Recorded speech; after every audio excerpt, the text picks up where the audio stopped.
লখিমপুৰ জিলাৰ ৰাইজৰ বাবে আজিৰ দিনটো এটা অত্যন্ত উল্লেখযোগ্য দিন। লখিমপুৰ জিলাৰ আজাদৰ বেবেজিয়া কুমাৰটোপত অক্ষয় পাত্ৰ ফাউণ্ডেশ্যন আৰু অসম চৰকাৰৰ যুটীয়া উদ্যোগত আমি ইয়াতে আজি এটা সমূহীয়া ৰান্ধনীশালৰ আধাৰশিলা স্থাপন কৰিছোঁ। এই সমগ্ৰ আঁচনিটোত ৰাজ্য চৰকাৰে 25 কোটি টকা ব্যয় কৰিব আৰু ইয়াত যিটো ৰান্ধনীশাল নিৰ্মাণ হৈ উঠিব তাত 50,000ৰ পৰা 1 লাখ পৰ্যন্ত সমূহীয়াভাৱে ৰন্ধাৰ ব্যৱস্থা থাকিব আৰু পৰিষ্কাৰ পৰিচ্ছন্নতা আৰু মেচিনৰ জৰিয়তে বিভিন্ন ধৰণৰ ভেজিটেবলছ আৰু আন সুন্দৰ খাদ্য ইয়াতে প্ৰস্তুত কৰা হ'ব। অক্ষয় পাত্ৰ ফাউণ্ডেশ্যনৰ ওপৰত মই আপোনালোকক দুই এষাৰ কথা ক'ব বিচাৰিম। 2008 চনত মই বাংগালুৰুলৈ ব্যক্তিগত কামত গৈছিলোঁ আৰু সচৰাচৰ য'ত ভাল মন্দিৰ থাকে, ধৰ্মীয় অনুষ্ঠান থাকে, তাত যোৱাৰ বাবে সদায় আমাৰ আগ্ৰহ থাকে। এই আগ্ৰহ অনুসৰি বেংগালুৰুৰ প্ৰসিদ্ধ ইস্কন মন্দিৰলৈ যোৱাৰ মোৰ সৌভাগ্য হৈছিলে। মন্দিৰ দৰ্শনৰ পিছত তাৰে সাধু সন্তসকলে মোক অক্ষয় পাত্ৰৰ জৰিয়তে মধ্যাহ্ন আহাৰ যোগান ধৰাৰ আঁচনিখনৰ বিষয়ে বৰ্ণনা কৰে আৰু এই আঁচনিখন কি ধৰণে চেন্ট্ৰেলাইজ কিটচেনৰ জৰিয়তে সৰু সৰু ল'ৰা ছোৱালীক খোৱা বস্তু যোগান ধৰা হয়, বেংগালুৰু মিউনিচিপালিটি এৰিয়াত তাক মোৰ চোৱাৰ সৌভাগ্য হৈছিলে। তাতে এটা ডাঙৰ কিটচেনত মেচিনৰ জৰিয়তে ৰুটি ভাত আদি বনোৱা হয়। ঠিক 8:30 বজাৰ লগে লগে স্কুলসমূহলৈকে ইয়াক খোৱা লৈ যোৱা হয় আৰু তপতে তপতে ছাত্ৰ ছাত্ৰীৰ মাজত খাদ্য বিতৰণ কৰা হয়। খাদ্যৰ লগত চৰকাৰে যিমানখিনি ধন যোগান ধৰে, সেই সময়ত 3 টকা আছিলে, সম পৰিমাণৰ ধন এই ফাউণ্ডেশ্যনৰ ফালৰ পৰা লগত সংযোজিত কৰি দিয়া হয় আৰু ফলত আমাৰ ল'ৰা ছোৱালীয়ে বৰ্তমানে খাই থকা মিড ডে মিলতকৈ তেওঁলোকে দিয়া খাদ্য বহুখিনি নিউট্ৰিচিয়াছ আৰু পুষ্টিকৰ হৈ পৰে। আঁচনিখন দেখাৰ পিছত মই তেওঁলোকক সুধিছিলোঁ যে অতিৰিক্ত টকা দিবলৈ আপোনালোকে পুঁজি ক'ৰ পৰা পায়, কাৰণ সেই সময়ত বাংগালুৰুত 1 লাখ ল'ৰা ছোৱালীক তেওঁলোকে প্ৰতিদিনে খোৱা বস্তু বিলাইছিলে। 3 টকাকৈ দিলে প্ৰতিদিনে 3 লাখ টকা অতিৰিক্ত আৰু এমাহত প্ৰায় 9 কোটি টকাৰ প্ৰয়োজন হয়, প্ৰায় 90 লাখ টকাৰ প্ৰয়োজন হয় আৰু সেই সময়তে তেওঁলোকে 17-18 জাগাত এই আঁচনিখন চলাই আছিলে। তেখেতসকলে মোক কৈছিলে যে পৃথিৱীৰ বিভিন্ন স্থানত এই ইস্কন বা অক্ষয় পাত্ৰৰ লগত জড়িত সাধু সন্যাসীসকলে ধন সংগ্ৰহৰ বাবে কষ্ট কৰে আৰু ইণ্টাৰনেট বা ছ'চিয়েল মিডিয়াটো এই গোটেই আঁচনিখনৰ বিষয়ে জানি বহু লোকে দান বৰঙণিও আগবঢ়ায়। অসমলৈকে মই তেওঁলোকক নিমন্ত্ৰণ জনাইছিলোঁ আৰু মোৰ চেষ্টাৰ পিছত অসমত 6টা স্থানত তেখেতসকলে মিড ডে মিল কিটচেন কৰাৰ মোক প্ৰতিশ্ৰুতি দিছিলে। সেই সময়ত মই অসমৰ শিক্ষা আৰু স্বাস্থ্য মন্ত্ৰীৰ দায়িত্বত আছিলোঁ। মুখ্যমন্ত্ৰী তৰুণ গগৈ ডাঙৰীয়া মুখ্যমন্ত্ৰী আছিলে, তেখেতক মই বেংগালুৰুৰ পৰা অনা ইস্কনৰ সন্যাসীসকলৰ সৈতে সাক্ষাৎ কৰাই দিছিলোঁ। যিকোনো কাৰণতে হওক তেখেতে মোক মাত্ৰ এটা কথাই কৈছিলে যে তুমি এই আঁচনিটো জালুকবাৰী সমষ্টিত কৰা, বাকী জাগাত এতিয়া কৰিব নালাগে। মুখ্যমন্ত্ৰীয়ে কোৱাৰ দৰে এই আঁচনিটো আমি জালুকবাৰী সমষ্টিত আৰম্ভ কৰিছিলোঁ। যেতিয়া জালুকবাৰী সমষ্টিত আমি আৰম্ভ কৰিলোঁ, ওচৰ চুবুৰীয়া সমষ্টিৰ পৰা শিক্ষকসকলে মোক অনুৰোধ কৰা আৰম্ভ কৰিলে যে আমাৰ স্কুলতো দিয়ক। দুটা কাৰণত, এটা হ'ল যে শিক্ষকসকলে FCIত যাব নালাগে, হিচাপ নিকাচ কৰিব নালাগে, আৰু তেওঁলোকে অতিৰিক্তভাৱে ইয়াতে 3 টকা সেই সময়ত যি যোগদান পাইছিলে তাৰ ফলত ল'ৰা ছোৱালীয়ে যিহেতু খবৰ বিয়পি যায়, সেই খোৱা খাবলৈ আগ্ৰহী হৈ পৰিছিলে। যি নহওক লাহে লাহে 14 চনৰ পিছত আৰু বিশেষকৈ 16 চনত অসমত যেতিয়া ৰাজনৈতিক পৰিৱৰ্তন আহিলে, আমি কামৰূপ মহানগৰ আৰু যোৰহাট জিলাত এই আঁচনিখন সম্প্ৰসাৰণ কৰিলোঁ। যোৰহাট জিলাত 144খন স্কুল, কামৰূপ মহানগৰত 364খন স্কুল আৰু কামৰূপ জিলাত 250খন স্কুলত আমি এই ব্যৱস্থা সম্প্ৰসাৰণ কৰিলোঁ। লাহে লাহে আন জিলাৰো পৰা, বিশেষকৈ যিসকলে এই আঁচনিখনৰ বিষয়ে জানিলে শুনিলে, তেওঁলোকৰ পৰাও এই আঁচনিখনৰ বিষয়ে আগ্ৰহ আহিলে আৰু আমি লখিমপুৰ, ধেমাজি, তিনচুকীয়া, ডিব্ৰুগড়, মাজুলী, নলবাৰী, শোণিতপুৰ, কাছাৰ আৰু ওদালগুৰি এই জিলাকেইখনত এই আঁচনিটো ৰূপায়ণ কৰাৰ বাবে সিদ্ধান্ত ললোঁ। মাজুলীত ই নিৰ্মীয়মান অৱস্থাত আছে আৰু যোৱা কেইটামান দিনত আমি নলবাৰী, ডিব্ৰুগড় আৰু লখিমপুৰত এই আঁচনিৰ আধাৰশিলা স্থাপন কৰিছোঁ আৰু কেইটামান দিন পিছত আমি শোণিতপুৰ জিলাতো এই আঁচনিখন আৰম্ভ কৰিম। বাকী জিলাকেইখনৰ পৰা আমি ভূমি আবণ্টনৰ বাবে অপেক্ষা কৰি আছোঁ। এই আঁচনিখন আমি কেনেকৈ ৰূপায়ণ কৰোঁ? ইয়াত যিটো ৰান্ধনী ঘৰ হৈ উঠিব, এই ৰান্ধনী ঘৰটোত আমি 25 কোটি টকা ব্যয় কৰিম। কোনে ব্যয় কৰিব? ৰাজ্য চৰকাৰে। বিল্ডিং হ'ব আৰু 8 কোটি টকাৰ মেচিন আহিব, কাৰণ ইয়াৰ খোৱা মেচিনত বনিব, হাতৰ কোনো ইয়াতে কাম নাথাকে। শাক চব্জি কাটা চাফা কৰা বেলেগ কথা, কিন্তু আদাৰৱাইজ এই গোটেই কামখিনি মেচিনত হ'ব। বনোৱাৰ পিছত ইয়াক স্কুললৈকে লৈ যোৱা হ'ব।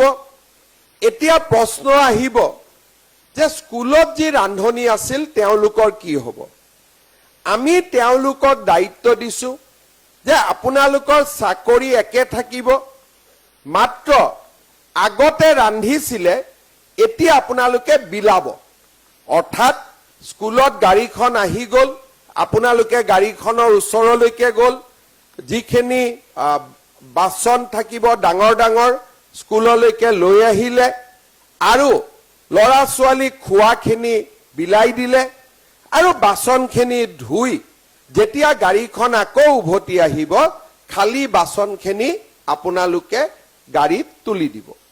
গাড়ীখনো আমি বিশেষভাৱে বনাওঁ য'ত নেকি 100 কিলোমিটাৰ পৰ্যন্ত খোৱা বস্তু গৰম হৈয়ে থাকিব, খোৱা বস্তু ঠাণ্ডা হৈ নাযায়।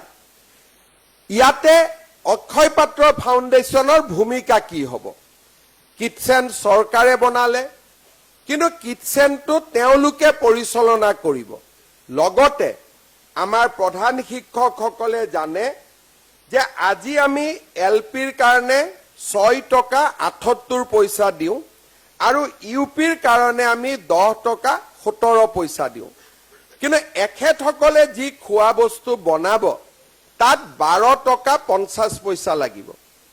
আৰু এই অতিৰিক্ত এলপিৰ কাৰণে 5 টকা 72 পইচা আৰু এলপিৰ কাৰণে 2 টকা 33 পইচা ই অক্ষয় পাত্ৰ ফাউণ্ডেশ্যনে লখিমপুৰৰ শিশুসকলৰ বাবে তেখেতসকলে নিজৰ পুঁজিৰ পৰা যোগান ধৰিব। অৰ্থাৎ আমাৰ এই গোটেই আঁচনিটো এখন ভাগিদাৰী বা সহযোগিতাৰ ভিত্তিত এই আঁচনিখন নিৰ্মাণ হ'ব আৰু সুন্দৰভাৱে ল'ৰা ছোৱালীয়ে এই পুষ্টিকৰ খাদ্য খাব পাৰিব। লগতে শিক্ষকসকলেও FCI যোৱা, হিচাপ নিকাচ লোৱা, এই ধৰণৰ বিদ্যায়তনিক কামৰ বাহিৰত গৈ যি কাম কৰিব লাগে তাৰ এটা ডাঙৰ দায়িত্বৰ পৰা মুক্ত হ'ব। ইয়াৰ লগতে কোভিডৰ সময়ত গুৱাহাটীত আমি বহুত কাম কৰিছিলোঁ। কোভিড চেণ্টাৰবিলাকত আমি অক্ষয় পাত্ৰৰ পৰাই খোৱা বস্তু আমি লৈ গৈছিলোঁ। এতিয়াও গুৱাহাটী মেডিকেল কলেজৰ এটেণ্ডেঞ্চসমূহক খুৱাব লাগে। বিভিন্ন দাতাই তেখেতসকলৰ লগত যোগাযোগ কৰে আৰু তেওঁলোকৰ দানৰ জৰিয়তে কেতিয়াবা আমি এটেণ্ডেঞ্চ পেচেণ্টসকলকো খুৱাব পাৰোঁ। কাৰোবাৰ জন্মদিন হ'ল, তেওঁলোকে আহি যদি কয় যে আজি মোৰ জন্মদিন, লখিমপুৰৰ সকলো শিশুক একোটাকৈ ৰসগোল্লা আজি মোৰ জন্মদিন বুলি দিব লাগে। তেখেতসকলে ইয়াতেই বনাব আৰু মোৰ জন্মদিনৰ দিনা মোৰ পৰা পোৱা টকা কেইটাৰে গোটেই লখিমপুৰৰ ছাত্ৰসকলক মিড ডে মিলত সেইদিনাখন এটা অতিৰিক্ত আইটেম এটাও যোগ কৰি দিব। কোনোবাই ক'ব যে নহয়, আজি বানপানী হৈছে, মানুহ কেম্পত আহিছে, লগে লগে ডিচিয়ে চাউল দালি যোগাৰ কৰিব নোৱাৰে।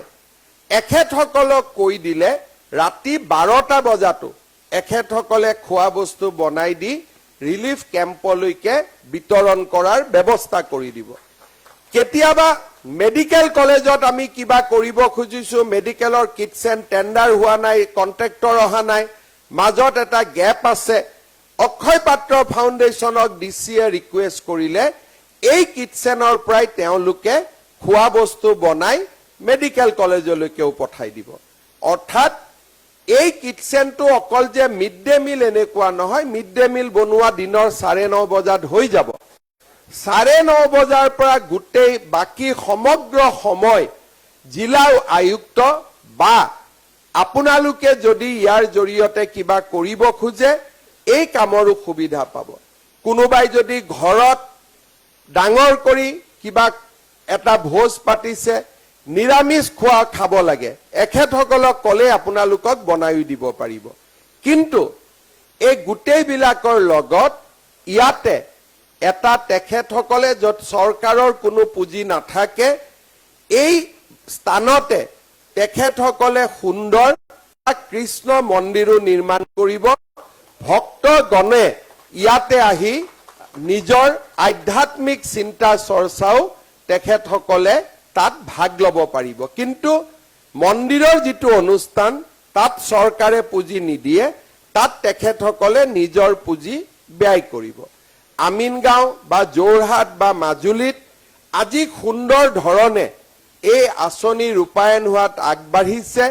লখিমপুৰ সমষ্টিৰ বিধায়ক কেইগৰাকীৰ প্ৰচেষ্টাত, আজি লখিমপুৰৰ সাংসদগৰাকীৰ প্ৰচেষ্টাত, বিধায়কসকলৰ প্ৰচেষ্টাত আমি আজি লখিমপুৰ জিলাৰ ছাত্ৰ ছাত্ৰীসকলৰ বাবেও এই আঁচনিটো আৰম্ভ কৰিবলৈ পাই সঁচাকৈ আমি অত্যন্ত সুখী। আৰু মই প্ৰধান শিক্ষকসকলকো অনুৰোধ কৰিম যাতে আপোনালোকে এই কাৰ্যসূচীৰ লগত সহযোগিতা কৰে। সমগ্ৰ আমাৰ অসমত কিছুমান প্ৰতিক্ৰিয়াশীল মানুহো থাকে, তেওঁলোকে ক'ব ৰান্ধনিৰ চাকৰি গুচি যাব, সেইবিলাক একো নহয়।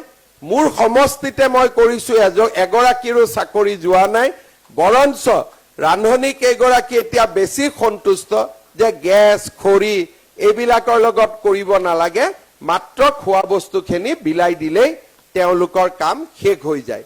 সেইবাবে এই আঁচনিটোৱে স্কুলত স্কুলত এটেন্ডেন্সৰ সংখ্যাও বৃদ্ধি কৰিব আৰু ল'ৰা ছোৱালীয়ে বহু সময়ত মই দেখিছো কামৰূপ জিলাত বিশেষকৈ হেডমাষ্টাৰসকলে মিড ডে মিলক ৰিকুৱেষ্ট কৰে যে ৰবিবাৰেও আপোনালোকে খোৱাটো লৈ আহিব আমাৰ ল'ৰা ছোৱালী যিখিনি দুখীয়া থাকে ঘৰত সেই ধৰণৰ পুষ্টিকৰ খাদ্য নাপায় এখেতসকলে বহু জাগাত যদি হেডমাষ্টাৰে বিচাৰে বা মিড ডে মিলৰ ওয়াৰ্কাৰ গৰাকী যদি উপস্থিত থাকে বিলাবৰ কাৰণে কেতিয়াবা দুখীয়া স্থানত ৰবিবাৰেও এওঁলোকে ল'ৰা ছোৱালী খোৱা বিলাই দিয়ে তাতো কোনো অসুবিধা নাথাকে এনেকে বিধায়কসকলে প্ৰচেষ্টা কৰিলে আমি বহুত নতুন নতুন কাম কৰিব পাৰিম কাৰণ দৰিদ্ৰজনক আৰ্তজনক খোৱা বস্তু বা আমাৰ ভোজন